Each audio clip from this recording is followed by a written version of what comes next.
ہمیں اس سے کوئی تعلق نہیں، جو کچھ بھی کر رہا ہے ہمیں اس سے کوئی مطلب نہیں، اس کو کرنے دو۔ لیکن کل میں نے ویڈیو دیکھا، میری طبیعت بھی خراب ہے، پھر بھی سوچا کہ اس بات پہ ویڈیو بنانا بہت ضروری ہے۔ کچھ لوگ بھونک رہے ہیں، بھونک مار رہے ہیں، تو ان کے زبان پہ تالا لگانے کے لیے انسان کو قدم اٹھانا پڑتا ہے۔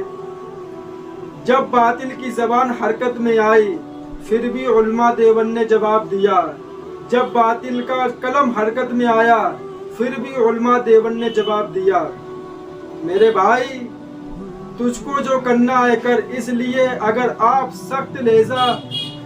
استعمال کریں گے، ہمارے جو بزرگ ہیں، ہم لوگ جن کو مانتے ہیں، امام شافعی رحمۃ اللہ علیہ، امام احمد بن حنبل، امام بخاری، مولانا اشرف علی تھانوی، اگر آپ ان کے بارے میں غلط بولیں گے تو ہمیں غصہ آئے گا۔ اس لیے آپ کو جو کرنا ہے وہ کرو، جا کے قبروں پہ سجدہ کرو، تیجا چالیسواں کھاؤ، لیکن جو علماء حق ہیں ان کے خلاف اگر زبان درازی کرو گے تو کوئی نہ کوئی علماء دیوبند کا اٹھے گا اور تمہاری اس زبان کو بھی کاٹ کے پھینک دے گا۔ جو زبان بھونکے گی ہمارے علماء کے خلاف، اس کو بھی کاٹ کے پھینک دیا جائے گا۔ جس کو کچھ آتا نہیں ہے آج وہ یوٹیوب پہ آ کے بیٹھ کے کہتا ہے کہ مفتی صاحب ہمیں تم سے جواب چاہیے، اور تمہارے چیلے چپاٹے جو ہیں اگر ان کے اندر ہمت ہے تو ہم سے مناظرہ کریں آگے۔ یہ الفاظ کس کے لیے استعمال کرے گئے؟ دیوبندی لوگوں کے لیے۔ میرے بھائی، ابھی امام ابو حنیفہ کے روحانی بیٹے موجود ہیں، جس دن ان کا سیلاب آیا بھیگے رہ جاؤ گے، تم لوگ بھیگ جاؤ گے۔ جب تالاب کا طوفان آتا ہے تو وہ کچھ بھی نہیں دیکھتا، سب کو بھا لے جاتا ہے۔ اس لیے کہ ہم اس مسئلے کو اٹھانا نہیں چاہتے ہیں، اس لیے کہ ہم نے جو اپنا مشن بنایا ہے، ہم نے جو اپنا یوٹیوب چینل بنایا ہے، جو ہم نے نظریہ، جو میرا مقصد ہے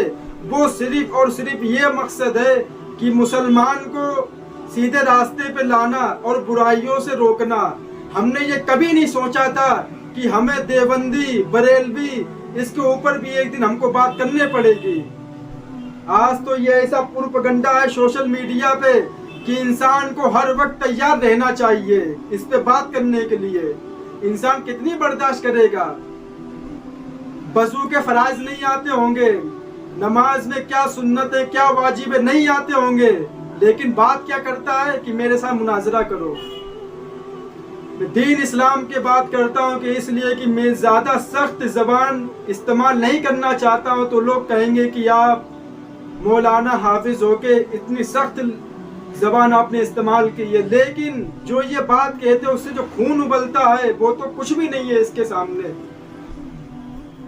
لیکن انسان سوچتا ہے کہ وہ دور کے ہیں، وہ دوسرے ملک سے تعلق رکھتے ہیں، تو وہ یہاں آ کے میرا کچھ کر نہیں پائیں گے، تو جو منہ میں یا ان کے خلاف بک دو، وہ کہیں کے بھی ہوں۔ میرے بھائی، ان کے چاہنے والے یہاں بھی موجود ہیں، ان سے محبت کرنے والے یہاں بھی رہتے ہیں،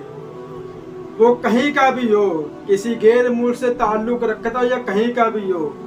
ہمیں اس سے کوئی واسطہ نہیں، صرف اور صرف اسلام کا واسطہ ہے۔ جو ہم کو اللہ نبی کی باتیں بتائے گا ہم اس کی باتیں سنیں گے، اور سننے میں گورنمنٹ کی طرف سے کوئی پابندی نہیں ہے۔ کوئی بھی انسان کسی کی باتیں سن سکتا ہے، چاہے وہ کہیں کا بھی رہنے والا ہو، اس پہ کوئی گورنمنٹ کی پابندی نہیں ہے۔ اور ایک مولانا جو یہی کا رہنے والا ہے، ایک بات تو ہے، جو مولانا اہل حق ہیں، جو انسان کو کسی شبہ میں نہیں ڈالتے ہیں کہ دیوبندی غلط، بریلوی غلط، وہ صرف اور صرف 2.2 بات کرتے ہیں کہ اللہ کے ساتھ کسی کو شریک نہ کرو، اللہ کی عبادت کرو اور محمد صلی اللہ علیہ وسلم کے طریقے پر زندگی گزار، انہیں اس سے کوئی مطلب نہیں۔ تو آپ نے دیکھا ہوگا جو حق بات کرے گا اس کی ویڈیو کوئی نہیں دیکھے گا، لیکن جو دیوبندی ایسا، اس کے پیچھے نماز پڑھنا حرام، اس سے نکاح کرنا حرام، اگر وہ مسجد میں داخل ہو جائے تو پوری مسجد کو دھلوایا جائے، یہ باتیں جو کرے گا تو لوگ کہتے ہیں واہ یہ ہے دیکھو دین کے رہنما، یہ ہے دیکھو جو ان کی پول کھول رہے ہیں۔ میرے بھائی تیرے جو یوٹیوب تیرے جو دیکھنے والے ہیں، کسی کو بھی نماز کا طریقہ نہیں آتا، یہ بات لکھ کے دے رہے ہیں، اس کو یہ بھی نہیں پتا ہوگا کہ اگر مسلمان سے کچھ گناہ ہو جائے تو کس کے پاس جانا چاہیے۔ ہمیں تو نہیں لگتا ہے تیرے جو ویورز ہیں 10 لاکھ جو لوگ تجھے دیکھتے ہیں، انہیں یہ بھی نہیں پتا ہوگا کہ اگر انسان سے گناہ ہو جائے تو وہ اس کو کیا کرنا چاہیے۔ وہ اگر اس سے پوچھیں گے تو معلوم کیا کہے گا، مزار پہ جاؤ اور جو بابا ہیں جو بھی ہیں ان سے کہو جا کے کہ میرا گناہ معاف کر دو، یا تو جو تعویذ گنڈے کا کام کرتے ان کے پاس چلے جاؤ۔ لیکن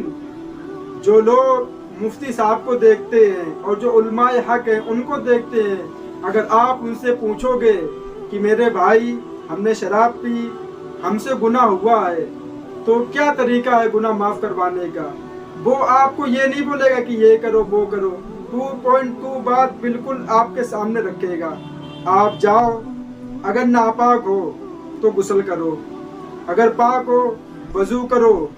جا نماز بچھاؤ، نماز پڑھو، اس کے بعد اللہ تعالیٰ کے سامنے ہاتھ اٹھا کے بولو اللہ ہم سے غلطی ہو گئی، ہم انسان ہیں، شیطان ہم کو بھڑکا دیتا ہے، ہم سے گناہ ہو جاتا ہے، تو غفور الرحیم ہے، تو معاف کرنے والا ہے، اور تیرے سوا دنیا کے اندر کوئی ایسا نہیں ہے جو انسان کے گناہ کو معاف کر سکے۔ اتنا بولنے کے بعد اگر آپ کے دل میں یہ ایمان ہے کہ اللہ معاف کرنے والا ہے تو آپ کا گناہ سمجھو معاف ہو گیا۔ ایمان بھی دل میں رکھنا پڑے گا، یہ نہیں اب توبہ بھی کر لی، توبہ کر لی، نماز پڑھی توبہ کر لی، اب دماغ میں کیا آ رہا ہے پتہ نہیں اللہ نے معاف کرا کہ نہیں معاف کرا، ہم نے تو اتنا بڑا گناہ کرا، ہو سکتا ہے پتہ نہیں اللہ نے معاف بھی کرا ہوگا کہ نہیں معاف کرا ہوگا۔ اب اللہ تعالیٰ کہے گا کہ نہیں اب معاف نہیں ہوگا۔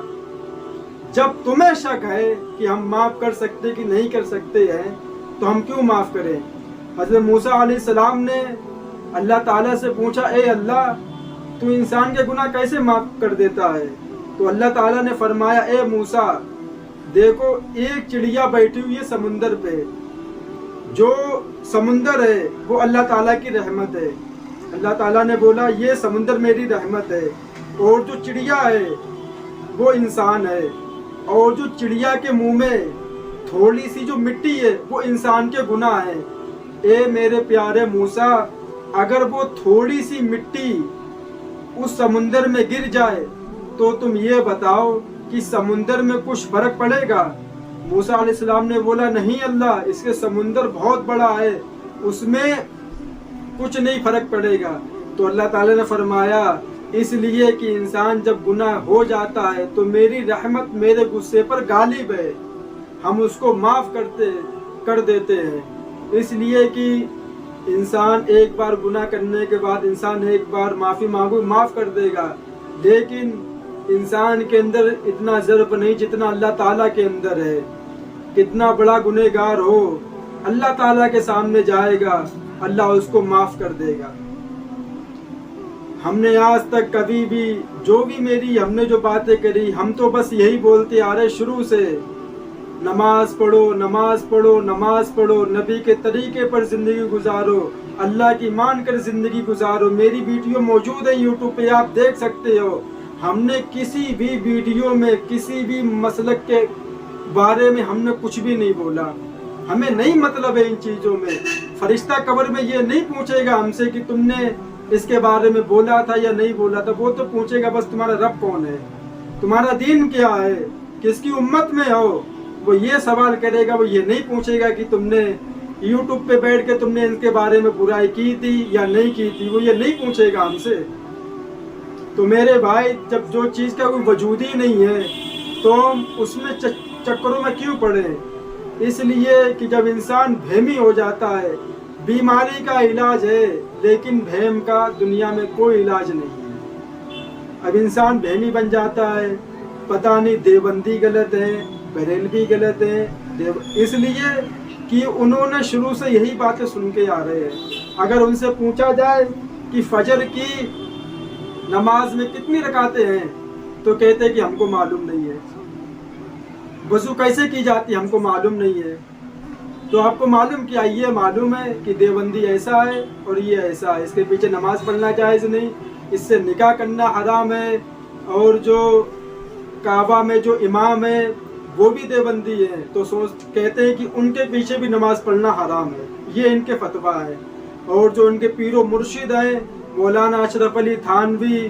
اور امام بخاری, امام ترمذی, ابو داؤد, کہتے ہیں یہ سب کے سب نے جو بھی کتابیں لکھی ہیں سب غلط کتابیں لکھی ہیں. تو میرے بھائی تم اپنی کتاب لا کے میں دکھا دو اس میں کتنا سچ ہے اور کتنا جھوٹ ہے. اللہ تعالیٰ ان باتوں پہ ہم سب کو عمل کی توفیق عطا فرمائے, اور مفتی طارق مسعود کو اللہ تعالیٰ ان کی حفاظت فرمائے. انہوں نے معافی مانگ لی ہے, اب اس پہ کوئی ویڈیو نہ بنائے. اگر کوئی ویڈیو بنائے گا بھی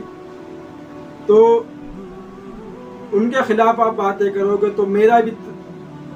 بھی دل ترک ہوگا, اور ہم بھی آپ کو منہ توڑ جواب دیں گے. وآخر الدعوانا والحمد للہ رب العالمین.